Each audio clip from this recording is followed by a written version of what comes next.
ഇവൻ ഇന്നെന്താണാവോ കണ്ടത്? ബുദ്ധിക്ക് ചെറിയ തകരാറുണ്ടെന്ന് സംശയം.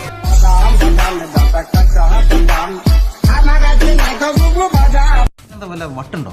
ഇവനെ എങ്ങനെയാണ് കാണാൻ? എങ്ങനെയാണ് കാണാൻ? പൊക്കം കുറഞ്ഞ് കറുത്തിട്ടൊരു മാക്കാച്ചിനെ പോലെ കാണാനല്ലോ. കാണാനൊന്നും കൊള്ളില്ല സാർ. നീ കണ്ടിട്ടില്ലല്ലോ. വാ നമുക്കൊന്ന് തൊഴുതു പ്രാർത്ഥിക്കാം. നല്ല തണുപ്പുള്ളപ്പെട്ട ഫോട്ടോ. അതാണ് ഈ പൊതിച്ചിരിക്കുന്ന ആള്. തോറ്റു കിടന്ന ഏവെങ്കിലും ആയിരിക്കും. എന്താണ് നിന്റെ തലമുടിക്ക് ഇങ്ങനെ ഇരിക്കണേ? നീ എന്താണ് വിരാട് കോഹ്ലിനെ കണ്ടിട്ടില്ലേ? വിരാട് ഒരു കോലമായത് കണ്ടു. അവരെല്ലാം ഭാഷ മാവന്റെ പേര് പോലല്ലേ അത്? ഞാനും നോക്കാം. ഇത് അയാളുടെ ലൈസൻസ് ആണ്. ഈ ഫോട്ടോ അയാളുടെതാണ്. നല്ല ചായ തങ്കു നാക്കം നീട്ടി. പഴയ ഫോട്ടോ. അന്ന് ഞാനൊരു സുന്ദരനായിരുന്നു. ഇപ്പൊ ഷുഗർ വന്ന് ഞാനൊന്ന് ഓഞ്ഞു പോയി. പക്ഷെ ഇതും കൊണ്ട് അധികം പുറത്തിറങ്ങി നടക്കരുത്.